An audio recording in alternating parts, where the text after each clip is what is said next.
morning and welcome to a new year at WNHH FM's Dateline New Haven. I'm your host, Paul Bass, inviting you to look behind the headlines on the stories that make New Haven tick. Stephen Winter has been making New Haven tick as a member of the Board of Alders. He's starting a second term today to continue doing that for another 2 years. He's in the studio to talk about that and where the city's heading. Thanks for coming in, Steve. Great to see you. Thanks for having me. Happy New Year, Paul. Happy New Year to you. And if you can get the mic closer to you, you sounded really good, but you had to lean over. Okay. To do that. And I want to thank you on the Haven Hospital for providing support for today's program. Steve, yesterday you and the other 29 members of the board, City Town Clerk, Mayor Justin Elliker, Board of Ed President Darnell Golson had a big fancy event at Hill House, so they tried to keep it less fancy than other years, where you were sworn in for another 2 years. Yeah, it took an hour and 50 minutes. It was a long but fun affair, and it was standing room only. It was packed. The musical performances were great. I thought they were the highlight, especially Change Is Gonna Come, Jordan Watley. I thought that guy was great. It was hard to choose what was best, but he was phenomenal. He really's got a voice. Blew my socks off. I looked him up, so he does a lot of church singing. But that was an interesting choice, I thought, Steve, because I always liked the song. I never paid attention, though I've heard it more times than I can count for decades. I never really listened to it and looked it up until yesterday after he sang it. And Change Is Gonna Come was real feeling in '63 when Sam Cooke wrote it and the change was in the air. But it's very specifically about him performing places and being kept out of places because he was black. And people telling him to shut up and being let down by people who thought were his brothers. It really was a pop top 40 before this was easy. In 1963, mainstream call for a better world and civil rights. And that was such an interesting choice when it was a white mayor coming in for change with a multiracial coalition, unseating a black mayor whose supporters cast it as a civil rights election. Did any of that strike you about any aspect of yesterday? It was a very interesting choice of a song. Well, what stuck about the song to me was the reference to downtown and how feeling like, being kept out of downtown is what I never heard that before when I was listening to the song. Me too, yeah. And, that was a theme that came up is how do we promote development outside of downtown in New Haven? So you had the same thing where you've heard that song before and you heard it for the first time a different way. Yeah, I mean, I'm the kind of person who listens to a song and often zeroes in on the lyrics, and that was a lyric that hadn't jumped out to me before. That's funny. My daughter and I don't listen literally to lyrics. We often think the sound of words is more important than the literal meaning, which is true sometimes and not others. So like with Bob Dylan's songs, sometimes they're pretty surrealistic and crazy, but they have a meaning of their own in the way they sound. But this one's pretty literal. Yeah, I think so, but I agree that often it's how something's communicated rather than exactly what the words are. Because a song isn't just words on a page. You're communicating the way it sounds, too. I think that's the way all communication is, really. Yeah. Yeah. But anyway, we got a little field on that. So you heard that lyric for the first time about downtown. Yes. And what went through your head when you heard that? Like I said, that had come up during the campaign and the need to encourage development in New Haven in all of our neighborhoods that's inclusive, and what that means. How do we create development that encourages the growth of affordable housing stock, that allows people to stay in their homes, to stay in their neighborhoods, that's a biggie, and avoid displacement. And I think that's a challenge that really spreads across city departments. That's going to involve marshaling our city plan department to look at how other cities who are, later in this stage of welcoming new residents into town, one might call it, or others might call it gentrification. But when we have these shifts in how our city's growing, how we accommodate those shifts and how we make sure that we're protecting the history in town, that we're protecting the residents, those who want to stay here, want to remain, they feel at home in their neighborhoods, and the cultural centers we have in our city. So we have a lot to learn from other cities about that. I think city plan is going to play a role in that, economic development, and the Board of Alders, of course, in making sure that LCI. Oh, of course, yeah, an LCI. Yeah. So now what about that? Are you seeing displacement? Now you have an interesting ward, Stephen. You're Prospect Hill, but you're also in New Hillville. You're also in Dixwell. You've been a major voice on the discussions over the biggest development project, I would argue, coming into neighborhoods as opposed to downtown, which is 201 Munson? Yes, 201 almost Munson. 400 apartments in an empty factory. Do you see people getting displaced in your neighborhood? Are people getting displaced in New Haven? You know, my ward straddles Prospect Hill, and just in the time that I've lived there, I've seen as the Yale community, for lack of a better way of putting it, has started to come down the west side of that hill, and you see graduate students. Oh, like okay. Coming into Winchester Avenue, Thompson Street. I've heard even going so far all the way down Thompson to Dixwell. So is that bad or good? I think that it's challenging because you want to make sure. I think the city has a number of different challenges related to affordable housing, but one of those is making sure that residents can remain where they are as much as possible. So are these people displacing residents? Are they getting higher rents than they used to get? I don't know, because I'm not like that in touch with the real estate market there. In that area near the whole kind of right between Winchester and Prospect. A bunch of years ago, remember Mandy Management started being controversial because it owns a lot of slum properties and it gets Section 8 rents, but people feel the rents aren't up. Once I crashed a private confrontation between the head of LCI, who's in Eric Johnson, the guy from Mandy Management, who is no longer the front guy, and an couple of alders and a neighborhood activist. And they were getting on him about the condition of his properties. But then they said to him, we want you to bring some Yale people in here, bring up the neighborhood. And his face went blank. He said, Yale people? You want Yale people to come into the Winchester Avenue areas? That's what you're asking me to do? It's very complicated often what people want. And these were homeowners who felt they wanted, I don't know why they wanted Yale students there. I'm not saying that's what everybody wants, but it gets so complicated. Yeah, it does. And I don't think we want to put it into like a right or wrong. We want to try to accommodate as many people as we can, and so that's going to involve bringing new units online, which we're seeing a lot of. It's difficult when folks look at those units and say, "Oh my gosh, I don't know anyone who could afford these units." Right. But what do you think, particularly like on Winchester Lofts, on Winchester Ave? I'm thinking all over the city. When somebody goes by, they're driving down Orange Street and they see the building that sprouted up in a matter of like 6 months. Yeah, and Audubon Square. Yeah, and they say, how does anyone afford to live here? Yeah. Or with 201 Munson, when they say, we're going to be renting these townhouses out for $3,500 a month. And they say, yeah, 3-bedroom townhouse, $3,500 a month on Munson Street. Who's moving in here? Yeah. But those folks might be moving in somewhere else. If they're coming to New Haven for a job opportunity, at least they're moving in somewhere. They're filling in these. We still have pockets in the city, big and small, where there's nothing, or where there's a building that needs to be rehabilitated, and we need to look at that as an opportunity for how we can bring in new home ownership opportunities, how we can create new platforms for development that encourages the growth of affordable housing, how we can take advantage of changing our land use policies to encourage new forms of housing. So we're seeing this at some points in my ward. There's a property directly abutting 201 Munson that the city agreed to sell to Believe in Me Empowerment Corporation. Does a lot of nonprofit work, a lot of reentry work, and they are seeking to do a single room occupancy, SRO living, with case management services. So it will help them promote. Is that a big building or a small building?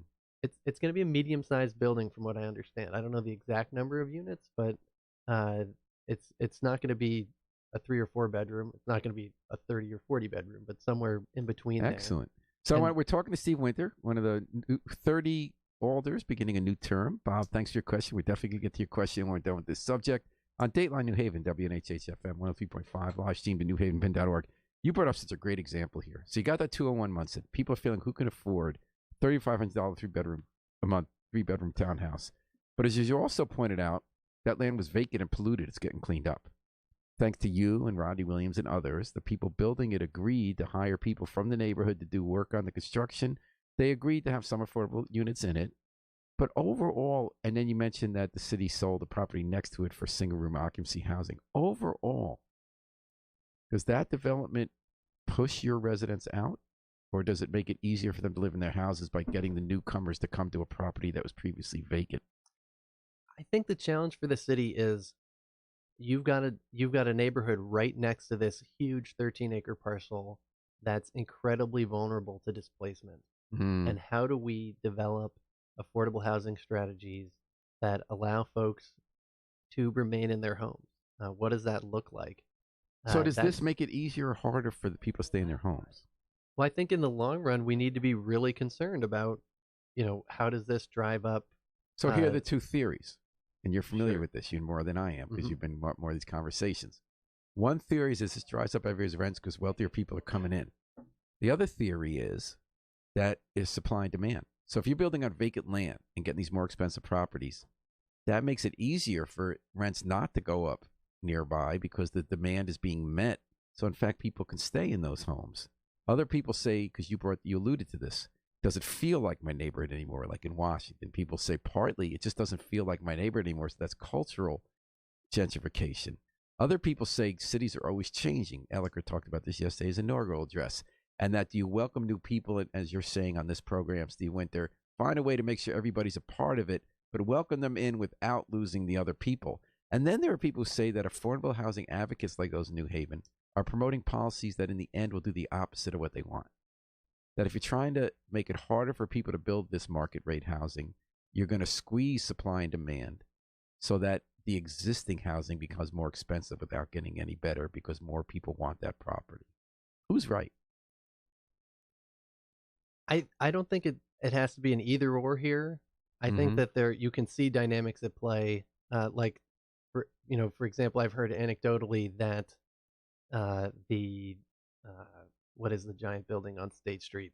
The Corsair. The Corsair. That this giant spaceship of residential housing lands on State Street. And what does that do to Goatville, this hot real estate market in Goatville? You've got to think that it's going to take some of the pressure off of increasing rents and demand for housing in Goatville. I had a friend who I met when I was an undergrad at Yale. He moved back. He's going to be here for at least the next 5 years. He got an apartment in the Corsair. That's not my style. I don't think I personally would have made that housing choice. You don't want to live in a place as small as this for $3,000 a month, even though once in a while you go downstairs and get pizza with some people you maybe don't want to see. If folks want to do that, that's great. It's cool, man. But I think that's part of it. Is I think there are a bunch of different things here. One is that we're developing a menu of housing options for people. So that friend is not the same person who's going to want to move into a single room occupancy living situation on Shelton Avenue. But that's a really good fit for a lot of folks who that's what they can afford and that's what makes sense for their lifestyle. So we saw this come up with the conversation around the Duncan Hotel and the loss of SRO housing there. We need to be making sure that we are doing SRO housing and we're doing it in a way that makes sense and strengthens our neighborhoods. And so people get really concerned when they hear, oh, is there a boarding house coming here? And you've got to make sure that you've got somebody lined up who's going to manage it well, who's going to enhance the safety and beautify the neighborhood. So in this case, I think we have a really strong nonprofit that's capable of doing that. And so that's one option. Another option. These are things around the edges, but they help in addition to increasing the number of units. Things like tiny houses, accessory dwelling units. Yeah, how do you feel about that? I think that this can also bring new units online. This was the affordable housing strategy that the city adopted during the boom years around the Second World War when we had a huge explosion in population. The city said, okay, we need more housing. Well, we've got a lot of housing stock. Maybe we can cut it up safely into ways that allow us to have additional units. So is it fair to say, Steve, that what's happening with 201 Munson, with the idea that it's new people on vacant land and the city selling to Believe in Me, the SRO project next to it, is that your vision for the right way to do this? It's not enough. We've got to do more. We've got to be pushing the state in all these conversations. We've got to be pushing the state for more subsidies to allow for long-term guaranteed affordable housing, and we've got to look towards a comprehensive vision for affordable housing that allows us to extend affordability through the neighborhood. So what's going to happen on Muncie Street around there? Are people going to lose their homes because they'll be snapped up by speculators, or will they be able to stay there because the rent pressure is off? Or will they have pressure to keep it up, better property, which might be a good thing, might be a bad thing in terms of paying for improvements to their homes? Yeah, it's so hard to predict what will happen with any of these things. Like we were, 2 years ago, we were told that this project was going to be getting off the ground immediately, and then we ended up with a dirt pile for 2 years, which I've gotten amount of complaints That was a big about. part of your first 2 years. Yeah, and so it's really hard to predict what will happen with these things. The city's role, I think, is to make sure that we're providing a menu of housing options to people, that we are pushing the state for more resources for affordable housing, that we are adopting other strategies that other communities have. And you said it's not an either or, and you mentioned the learning from other cities. So on the question of how when someone's building something new, you make sure there's affordable housing, there are several schools of thought.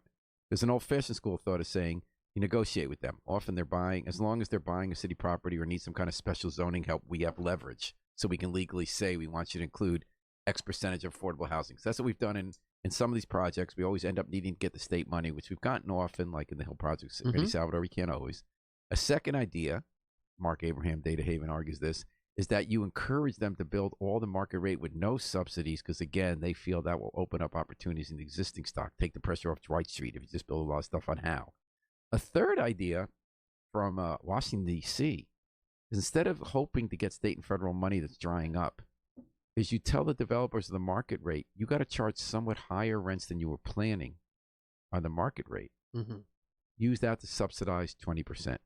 15%, 10% affordable housing. Again, the argument there is that could work, or is that going to make it impossible to get the financing they need because they can't, the market won't take those kind of rents? Any thoughts on those three? I think we also have to look at mechanisms that are city focused, like land trusts and inclusionary zoning, that are going to allow us to chart our own course on affordable housing. Had there been an inclusionary zoning ordinance in place for 201 Munson, we would have had a floor of X percentage. I think we saw. You think it would have gotten built still? Would have gotten they had a hard enough time getting the financing. It hasn't been built yet, so yeah. Like I said, I don't want to make predictions, but the important thing is that we are setting a floor about in a given part of the city what we believe is the appropriate level of affordable housing. I think this was a big part of the conversation with the Dixwell corridor and the proposed rezoning. Yeah, what do you think there. about that? Let's let our listeners know what we're talking about. Originally, the city was going to rezone 4 commercial gateways in lower income neighborhoods, saying we're going to make it easy for little people to build stuff and to build more affordable housing so that they don't need to be able to afford the way big developers can to get special zoning help, so that by right they could build more crowded, dense stuff so that you can afford to charge lower rents, or they could have smaller businesses in there. That got stopped by your neighborhood. People said they didn't like that. They thought it was gentrification. So I wouldn't say it got stopped. I think like the way come on, it took years to get there, and then they voted to take it out of the plan for now until it's redone. That means it'll be years more. The boom will be over. I wouldn't say that either. I mean, there was a series of meetings and outreach that the city did in 2014, I believe. Yes, I mean, it took 5 years to get to that place. But what happened in the middle, right? Yeah, it's not like there were community meetings and an evolving discussion about You're right. even a given piece of text, right? We got rezoning language for the first time a couple months ago. So I think that we need, you're talking about what the process is. How is the community being engaged? What does the outreach look like? And what are you talking about, right? Are you talking about like, hey, we'd like to see this, hey, we'd like to see that? Or are you saying, here's the language, here's how the text is going to change, here's what's going to be allowed and what's not going to be allowed in your neighborhood? So, very interesting. That getting specific and presenting a specific proposal. So what about next on this one? Well, I think when I say it wasn't stopped, there are residents in the area who... The Varick people have a committee to keep studying it. Yeah, so we had a series of community meetings that we convened at Varick Church with their social action committee, myself, city officials, and interested residents, where we talked about things that they would like to see changed in the ordinance. Some of those changes were incorporated in the draft language. Some of them weren't. And when the language was pulled, the residents said, we really want to keep working on this. We do want to see inclusive development in our neighborhood. We do want to see zoning changes that allow for small businesses to get off the ground without seeking variances. We also want to see development that protects our cultural history here and preserves historical architecture, and we want to try to set a floor for affordability. So what kind of? I feel like we destroyed almost all the good historical architecture in the '60s in Dixwell. No, seriously, you ever look at the old photos? Yeah. So then they built really ugly stuff that isn't built to last. I'd love for that stuff to get knocked down. I mean, I think that's better for Dixwell. You get more like the history if you go back to denser development, mixed use, street fronting, and all that. Yeah, no, there's was a lot of concern around the churches specifically that have survived and are in the 2 corridors that were proposed for rezoning there. Well, so no one's gonna mess with Barry. Well, I hope not. Oh my God. But yeah, so I think that conversation's still ongoing, and I'm definitely going to be involved with checking in on residents, seeing how those meetings are going, making sure that we're reaching out and surveying a broad swath of the community to see, okay, what do we want to see in a rezoning? You know, one of the things that the city proposed was to allow for university uses along the Dixwell corridor. A lot of residents said, no way. We don't want university. What's a university use? They already bought up the first block of Goff Street there, knocked down the old church and all that kind of stuff. So they're doing kind of storage there and stuff. They're definitely building out. Then they have university-oriented commerce, which I think is probably not legally a university, like the kind of smoothie place. Mm-hmm. Sort of a smoothie place, not a real smoothie place. Right on the corner there. But then they have that markets that's for everybody in Ashman Street. Would that be university use? Or because you point out, there are more Yellies around there. They built the residential colleges there, you know. Would what be? What was the last thing you said? You know the new Ashman Street Concat place that the Orchid Cafe has a branch No, of? I don't think that's a university use. Right? So you're talking about like storage for physical plant and things like that in classrooms, tax exempt? Yeah, exactly. So why the city want that? You know, it may have been just people always think that with all of these things that there's some agenda. It may have just been that, you know, they got through many different changes to the actual ordinance regulations and that this didn't come out of the use table. I don't know. I never got to ask them why. I just said, you know, the residents I'm talking to don't want to see this there. All right, and we know you're going to be in the conversation. Steve Winter Alder from Ward 21. That's right. Which is Prospect Hill, New Hallville, Dixwell Slices, is here starting his second term, coming on Dateline, New Haven, WNHH 103.5 FM. Bob asks, do you think that, does Steve think the Alders can work with Mayor Elliker, whom you supported? We have to. This city is facing, you know, we mentioned the affordable housing issues the city's facing and the need to try to imagine and implement alternative paradigms for development, you know, like community land trusts that are going to allow us to, or other mechanisms like inclusionary zoning or zoning changes that are going to allow us to meet that challenge. We also, and I think that's a good example of, were we even talking about that in 2014 when the corridors process began? Right. We also have incredible fiscal challenges. So even after a bond refunding this year that saved the city $30 million. No, that was last year with the restructuring. I'm saying we did another refunding just in the last couple months. Wasn't that a lot smaller? It was a lot smaller, but it's going to save us a few $1 million in the mechanics of the refunding. Even with that, you know, if you look at the deficit this year, without that, we're running a $12 million deficit. With that, for the current fiscal year. For the current fiscal year, after the bond refunding and restructuring last year, after the tax increase the year before, we're still running an $8.5 million. So what's going deficit. on? We just have a structural deficit. I mean, I think that it's hard to look at it any other way. That, you know, we still have this deficit with us. We still have fire and the Board of Education in particular spending beyond what was budgeted, and you know, how do we rectify that? So we don't have time to wait on the affordable housing crisis in our city. We don't have time to wait on the number of pedestrians, which is about equal to the number of people murdered. It was 9 pedestrians last year. killed. Yeah, and nine pedestrians killed last year. The way they get that statistic is more people were killed. 12, they said, by guns. Okay. It's about the same by guns. But it's very close. Yeah, it is. It's incredible. Yeah. It's truly frightening. We don't have time to wait on, you know, keeping our streets safe. And you know, Darnell Goldson brought up all the challenges that the That was an education interesting speech, I system, think, yeah. is facing. We don't have time to wait in making sure that we're So you're saying providing that Bob, of course, are going to work together. We have no choice. Yeah, we have no choice. So, we have to What about work those together. budget stuff? So you were, I've been interesting watching you. You've taken some interesting positions. You've been very independent. You're a Democrat, although you're elected now as a Democrat the first time, but then you've always been a Democrat. You came back in as Democrat. On some issues, you're very much with the reigning consensus in town, more affordable housing, social justice stuff. On stuff like budget refinancing, you have been a minority voice. You, for instance, we financed $160 million of debt, a practice known as scoop and toss, where instead of borrowing to build bridges or stuff like that, you refinance debt for your operating budget, so you get cash up front and you pay more down the road. You're one of the few against that. Do you look in retrospect, do you think you were right, or do you think your colleagues were right? I think in that case, it's a really challenging question. What would the alternative have been? I think that we probably would have been looking at a mid-year tax increase. Right, but we were told that if we do this and kick the can down the road, we will soon have a 5-year plan that shows all the other ways we're going to make up that $160 million. Right. So that we're not just, getting a free $30 million a year that'll cost more down the road. That never happened.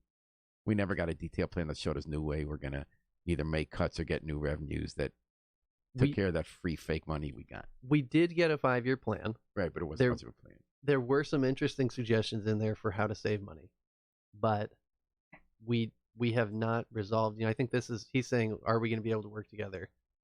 I think that everybody who's involved here is incredibly committed to the city. My colleagues on the board of Alders put in an unimaginable amount of time and energy, and they don't do it for the $2,000 stipend. I know a lot of people think we're in this for the money. And I think it comes to like 40 cents an hour, doesn't it? I don't. That's a great question. Yeah. I don't know. How many hours a week do you think you put into this? I can't even put a number on it. I really can't. I mean, do you do 40 hours a week? I don't think in the average week, no, but it's a lot 20 of 20 hours? Probably upwards of that. Yeah. And you're getting about $40 a week. We get, what do we get? $153 a month. Okay. Yeah. So it's under $40 Yeah. a week. And you put a lot of time. You do a lot of constituent service. Why did you want another term? I mean, we see you everywhere. You're on the web telling everybody everything going. You're at every community meeting because you have this gerrymandered district. You go to all these different management teams: Dixville, New Hallville, East Rock, right? And you go to a lot of public meetings. Spend a lot of attention on things like citywide issues like public financing. When there was a fire at flooding, I guess it was also St. Martin townhouses. You were there at all these meetings with residents to try to get them temporary places to live they could be happy with. Why do you do that, and why do you want to do it again? A lot of people look at us on the board of Alders and they're like, "Oh, these are those politicians. You guys are just politicians." Or they'll say Alders are different because you really don't get money, and you use a lot of time on very nuts and bolts stuff. Yeah, it's a different kind of community service. Exactly. It really is a belief in public service, and I think if you look at any of my colleagues, you see that that if I send a message to the president of the board of Alders, I know I'm getting a response. If I reach out to the majority leader. And you're close to constituents. It's the most grassroots kind of politics for an elected official. Exactly. Yeah. If I reach out to the majority leader for advice, I know I'm going to get a response. You look at somebody like Alder Marchand, who's putting in an incredible amount of time and energy on the board and on the city plan commission, where they have these agendas that'll go past 5-6 hour midnight regularly. Yeah. And so they should go to twice a month, because that's hard for public participation to ask people to wait 5 hours. It is, and not serving on the commission, I wouldn't want to give them advice, but I do think that they are incredibly long meetings. I think with the Munson project, one thing that I think city plan might want to look at is, updating and this goes hand in hand with the pedestrian death crisis we're seeing on our streets. Just this carnage of 9 pedestrians killed this last year.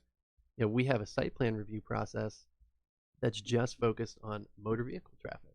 I know. So you can have a project like the one in my ward that's right next to the bike path that doesn't have to take into account. So you don't need bike lanes in a neighborhood that has the bike path through it, right? Or are you looking for bike lanes in your neighborhood? We did put in a bike lane on constituents' request on Sherman Parkway. Mm-hmm. Oh yeah, by Beaver Ponds Park. It's a beautiful. That's bike a wide lane. road, yeah. Yeah, and that's also helping pedestrians. I see kids, there's no sidewalk on the west side of that, Oh, and there's parts of the east side of that lack is it a sidewalk. protected? It's not, but it's better than what we had before, which was Yeah, and pretty much you a still ride highway. your bike around, right? Yeah, I do. Yeah. But going back to our colleagues on the board, there's just, I think there really is an earnest belief in public service and in being so close to constituents, being so close to the problems, saying, okay, well, I have an opportunity to help solve these. So I think that's why. And do you feel like an alder can solve problems sometimes better than someone at a higher level because it's so focused, and you have in a small enough city where you can get in touch with people who can help you make that happen? Yeah, I think that we have a unique opportunity in that we're right next to the problems, and we're also right next to the people who have the resources and power to solve them. And so it takes a while for sure. Alder Morrison's always saying it takes, you take your first 6 months just trying to figure out where the bathroom is. Did you find out? I think I have an idea. You needed a key on the second floor, but not the first, right? Exactly. So how do you get in on the second? Do you have a key? There's a key, but I can't I can't say where. Is it it's a joint key? Okay. Uh, but I think the longer you're serving, the more problems you run into, and then the more easily you're able to say, oh, okay, if you're having a problem, with a tree that's uprooting your sidewalks, then I'm going to need to get into with engineering and parks to try to figure out how. So now that you know not only the bathroom but the cell numbers of the right person who could fix the city government, it's a reason to have a second term in office. You put in the learning time. I think it is actually it's a wealth of knowledge that hopefully we can, that's something we can also standardize as we're training and bringing new folks on board. And we're talking about that second term on the board of Alders for Steve Winter, Ward 21 Alder, here on Dateline New Haven 103.5 FM, live streamed at newhaveninbend.org. What was your biggest surprise? What was a moment happened in your first term? You said, whoa, I didn't know it was going to be like this. Or I didn't know things worked that way. Or I didn't know like it was this easy to get something done or this hard to do something like find the bathroom. I think the biggest surprise was like, we hear people say, the city government, it's so unresponsive. And I think they feel like it's rare to have these moments of instant gratification where you ask for something to get fixed. And I don't want to raise really high expectations, but there was a lady on St. Ronan Street who said, I've been trying to, it's St. Ronan's, it's like big, beautiful street with all these huge mansions that runs on the east side of the hill in my ward. And she said, I've been trying to get this light fixed for 2 years Street now. light? Street lamp. And so 2 years, not long. Well, that's what you'd say. 2 years, that's not so long. I said, well, have you tried C-Click Fix? And she said, I think I tried that a couple years ago. Nothing happened. I took a picture of it on C-Click Fix, and then later that week, it was fixed. And so I thought, wow, Does that happen in the other part of your ward yeah, too? I said, this is interesting. Like, is it just because it got reported on St. Ronan Street? So we went around the ward and tagged every street lamp we could and worked with traffic and parking. And it took a while, but we got all the street lamps in the How ward. many? There were over 50 that were either old bulbs, the old orange bulbs, or they were broken, or they had to be, had to put up a new, in some cases with the. So in one term, you were able to get 50 street lights fixed. Yeah. Wow. And that's a credit to the organization that's been transferred over to traffic and parking, and that they've been able to set up a system to handle these requests. And so your biggest surprise, they can't get things done when people think you can't. Well, no, I think the biggest surprise was, wow, there's a system here that if we engage with it well, we can get a lot done. We can get a lot done quickly. And so then the question becomes, okay, how do we create similar efficiencies in other situations? So, I think that the city would do well to try to think about how it can handle customer service, the customer experience, in the same way that lots of other businesses do. When you call a city department, maybe you get a phone prompt saying, give us your number, we'll call you back. So it's surprising not that you always do, but that it's possible. Not that it's possible to get things done in that kind of way that people thought it was hard to do. I was just impressed with the speed of it. Yeah. It was such an instant turnaround. But what about the 50? I'm more impressed with that. Well, that was just a matter of following up with the department, and then there were a few edge cases. So we had these poles in Florence Virtue, which was one of the parts of the ward that felt like they really needed more attention when I came on. They had street lamps that were just wires coming out of the ground. And so we had to work in these specific cases to get that exact that exact pole, that exact lamp, uh, and in the end, we actually switched to a different lamp and got it fixed. So that was a bigger fix needed. Yeah, but they got done. But it got done. Yeah, no, I remember there was a street light around the corner from me in Westville in the aughts, like 10, 15 years ago. For years, people trying to get it fixed because it really had this dark dead zone on our block. It was a block from me. One Saturday night, I was walking with my wife and a friend of ours from synagogue at the end of Sabbath, and it was dark. And we walked past that block. We weren't paying much attention because your head's kind of in a different frame of mind. You know, Dan, you just came from synagogue. It's night. And out popped two kids with a gun. They were hiding. They had driven past us on bikes. We didn't pay notice. And they hid where it was dark because the street light was broken. Yeah. And it hadn't been fixed for years. They put a gun to my head and they took our money. And then, we didn't have money. They had to believe us. We didn't cover money for the Sabbath. And then the next week it was fixed. That was, that's the thing. Things different. These lights being out are real safety concerns, and still Yeah. I hear from folks we need more. So we've got to do more to get more lighting installed, particularly in New Hallville. There's plenty more work to do. I don't want to sound like Right. I know when they did the sweep in New Hallville with city departments, that was a big thing you heard, like trees over the lights. Mm-hmm. Yeah. So tree trimming, and additional lighting, a huge need there. Can I get you back to the budget, Steve Winter, for a moment? What are some of the big hard decisions that are going to need to be made? It was just the first department head meeting that Mayor Oakler had this morning for top staff members. It was a nice kind of symbolic gesture. The public was allowed in, the press. It's not going to be a regular thing. But there was no real discussion of tough choices. No one felt on the first day they were going to say something scary in front of the mayor and have that drive, the news stories. What really is going to need to be done? Are we going to, every year we talk about overtime, fire, and police. Are we going to be able to do anything about that? We have a new fire contract you are more skeptical than others about that does not really address that, correct? About the minimum manning, womaning and manning, so that's what drives up overtime. In the police, we have public safety concerns and staffing shortages where you got to have somebody out there. What are we going to do about that? Well, I think with the budget, we need to start by making a real priority in Hartford of asking for new ways to raise revenue. And obviously, I would never disagree with you, and no one in the city would disagree that we need more from the state. Right. Well, but not just that we need more from the state, right? Everyone, these conversations always start with they're older than we are. With pilot funding, right? We've got to get our full percentage of pilot. Of course, we should be pushing payment in lieu of taxes. Yeah, but there are other things that came up during the last mayoral campaign that wouldn't involve the state just giving us money, but things like, Mayor Elker mentioned a hospital bed tax, or you had a regional or even a local entertainment or drink tax. Right. Can we have state authorities we need to do a 1% tax on downtown meals or entertainment tickets? Why we really get resistance from that in the suburbs? Is it because there are people coming to the shows, or because they worry we're not going to spend the money well, or what? It's not it's not the state government's money. So enabling legislation, and we were told that was interesting. We talked to people on the street at dollar stores, and no one minded a 0.5% or 1% extra sales tax for the city on goods. Paying another dinkle. And these are tools for that $5. If you look at cities in virtually any other state, they have these tools. So that won't get us to the 30 million or whatever we need, or the 12 million in the deficit, right? It won't get up, but that'll help. Yeah, it's about, if you're a homeowner, or if you're renting in this city and you are scared about your property taxes going up, we need to do everything we can to try to cushion that blow. And I remember Liam Brennan, when he's talking about running for mayor, he never did. He thinks we have to look at where revenue comes from outside the city on a day-to-day basis, like the meals you pay. A lot of people who are eating meals downtown or going to shows aren't from New Haven. So it's just like with tolls. When we talk about in-state and out-of-state sources of revenue, 40% coming from out-of-state, but the tolls up. With that kind of tax you're talking about, that's one way we could look at, or permit fees, Or you look at the economy increasingly moving online. You look at digital services like Airbnb, right? Where can we do a local tax on Airbnb?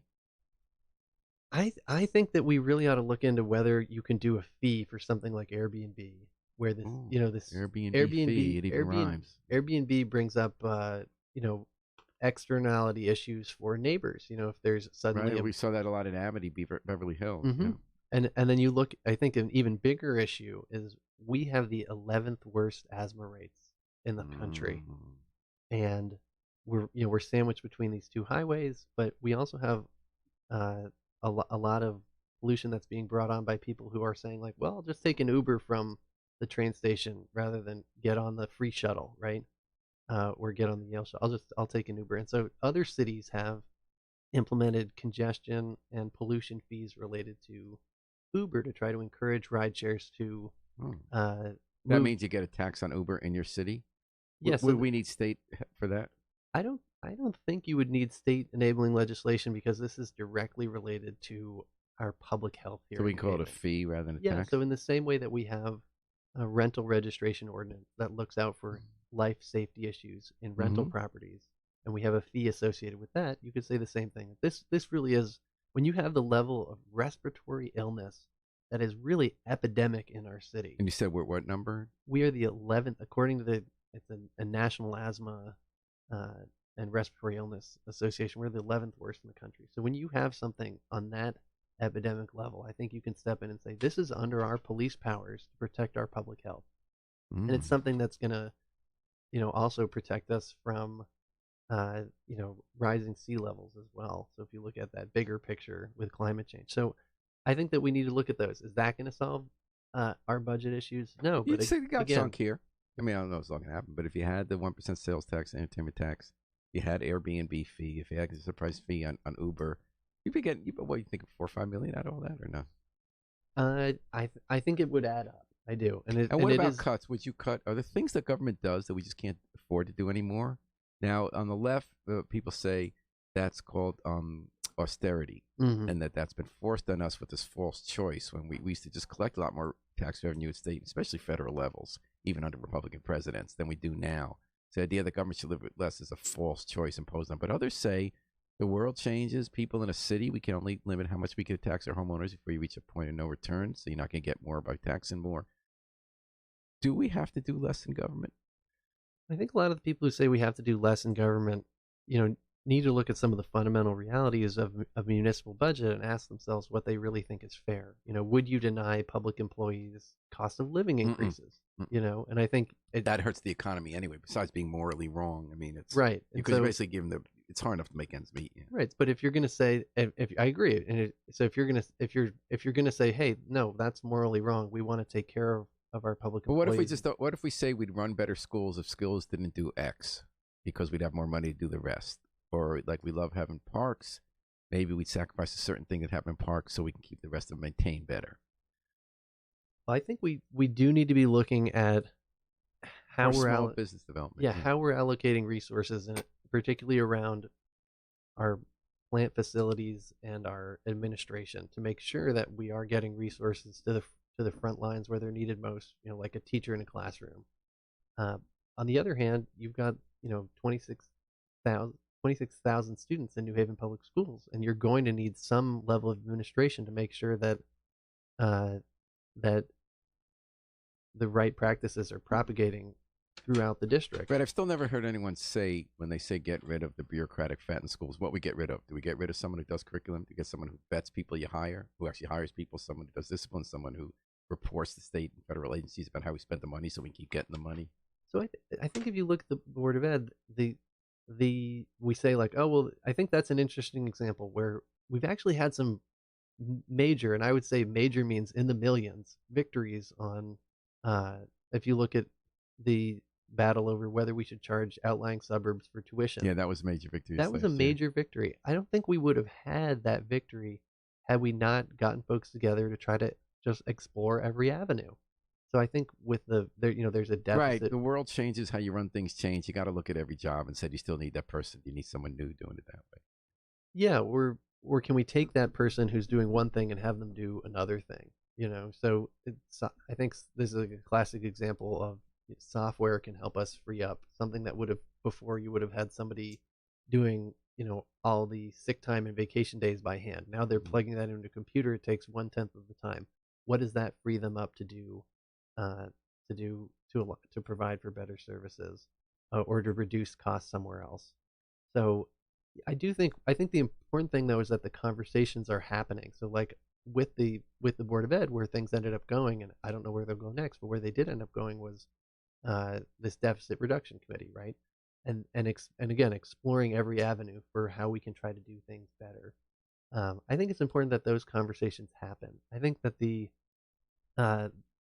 level of city services we provide it's a conversation that we should have, if only because it allows us to then go to folks and say, we have a choice between Yeah. whether we're going to cut these services, and then when you get Right. down to what the services are, Do you want almost an aid in the kids' classroom or not? right, exactly. It's like, do you really want to harm the level of education our children are having by taking that aid out of the So you classroom? have $4 less in tax. Exactly. Or on the one hand, you're saying you want lower taxes, but on the other hand, you are asking for beat officers who we haven't been able to have because of the level of attrition in the police department. So once you start having those conversations where you say like, well, that would mean, we're not going to be doing as many sidewalk repairs, or we're not going to be able to provide the same level of fire service, for example, is an issue. Once you start putting things in those terms, then I think we can have a conversation around some of these issues around, well, then that's going to mean we have to pay for it, and here's how we do it. Hard thing to do in America today. It is a difficult thing Like to with the do. tolls debate. It is, but the like you said, we want to make sure that we're taking care of our public employees. We want to make sure that we're providing a quality public school education, that we're providing policing, and on a level. So, like you said, when a neighborhood changes, we have a police force that's able to uh, respond intelligently rather than, Not to stop every black person on yeah, the street. exactly. You want to make sure that we're providing policing. Again, we have parts of New Hallville that haven't had a beat officer in years because we're understaffed. So you want to be able to provide those services. That's what folks are saying they really want. Then we have to look at how we can provision those services efficiently. And like I said, focus on city government that's actually going to provide a good customer experience. If you call a department, I'm not saying it's not happening, but that it's happening across the board. Yeah. That's the expectation on both sides. We're having that conversation with Steve Winter, Alder from Ward 21, Prospect Hill, Dixwell, New Hallville. A few minutes left. Steve, what do you do for a living these days? So I'm still working on this company called Catalyst Cooperative, where we aggregate information about the U.S. electricity system and release it open source for free for anyone to use. It's a nonprofit? It is a cooperative. So we're like a mission-driven business that... How do you make your money if it's open source?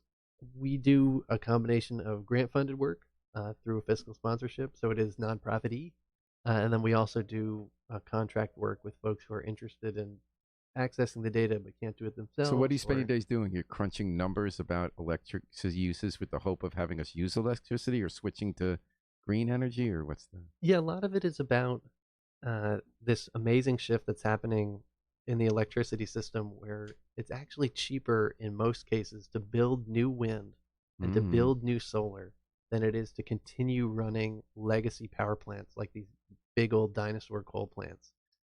But in order to motivate that change, you need activists on the ground pushing for it, and you need regulators who actually understand that that's what's going on. And when you have utilities and power companies that answer to shareholders and want to get short-term profits that want to maximize their short-term profits and have been doing the same thing in some cases for 100 years, you need to try to inject new data into the public policy process to Speaking help. of utilities, why don't you get a fiber optic experiment in New Hallville? Well, high-speed internet, that'd be great. So that was part of the outgoing Mayor Tony Harp's digital inclusion plan, which I thought was... But that was just an aspirational. They tried over the years. They got stopped in court, right? Well, no, this reappeared in the most recent digital inclusion plan that was released in the last couple months. So yeah. I would hope and I would urge the Alder administration to pick up where Mayor Harp left off and make sure that I think is a public Wi-Fi. So your jobs include dealing with climate change and your activism, police accountability, public elections. You've kind of been pushing in your non-elected life for a long time now for a set of progressive goals. What was it like being in Alder? Is you working in a different place when it's nuts and bolts stuff that while you're informed by global consciousness, is stuff less ideological? I think when you're fixing problems like streetlights? I think it really all comes down to, like we were saying before, the need for cooperation and for collaboration and for working together, and that there's much more structure in a big city government, even in a group of 30 alders, than there is in a small cooperative or working on these advocacy issues. But I think like in working through those structures, you can get a lot done. Like we were talking about, figuring out who's the person to call. How do I set up a team of people or partnerships to get this thing done? So when you're looking at municipal utilities and providing power for folks through community choice aggregation or through a city-owned utility, I think that's a fantastic Like idea. Wallingford, That they have some of the lowest electric Yeah. rates in the nation. Why can't we do the same thing? Well, maybe we can if we can get a conversation going with the mayor, with the city engineer, with the board of alders, and we can either get that enabling legislation, or maybe we're allowed to do that already, and it's just another avenue that's yet to be explored. got a bond for it, right? Well, there's a whole million different ways to do it, but if it can lower the cost of living and allow folks to come to New Haven, or to stay in New Haven and afford to live here, then it's something that's going to green our economy, reduce those asthma rates we were talking about, and help people afford to live here. We've got the highest electricity rates in the nation. Why don't we help those folks who are struggling So to would get you like by? to see a municipally owned power cooperative? Well, I think that there's a real role for the city to play in trying to lower those electric rates and to increase the amount of green energy, and that's one thing we've got to look at every option here. You have a candidate for president for 2020? That's a great question. I really like Elizabeth Warren, and she's known for those plans. She's got some great plans out there. I also like Bernie, and his. If you were to turn on the TV 30 years ago, he would have been saying the exact same thing. Yes, he was. I can His understand finger that, be moving the same places. Yeah, right. The concerns about electability, though, and what I can say is that whoever makes it, we've got to push really hard for that Democratic candidate, because nothing more than the future of our republic is at stake. All right. Well, thanks for paying attention to the future of our city. Hey, thanks for having me, Paul. Steve Winter, the Exhibit A in Think Globally, Act Locally, Alder for Ward 21. Thanks for joining us today, Alder Steve Winter. Thanks to Yale New Haven Hospital for providing support. Thanks to Bob, as always, for good questions. And thanks to the miracle man behind the controls, WN8HH Station Manager Harry Drost, starting 2020, getting us on more platforms than ever.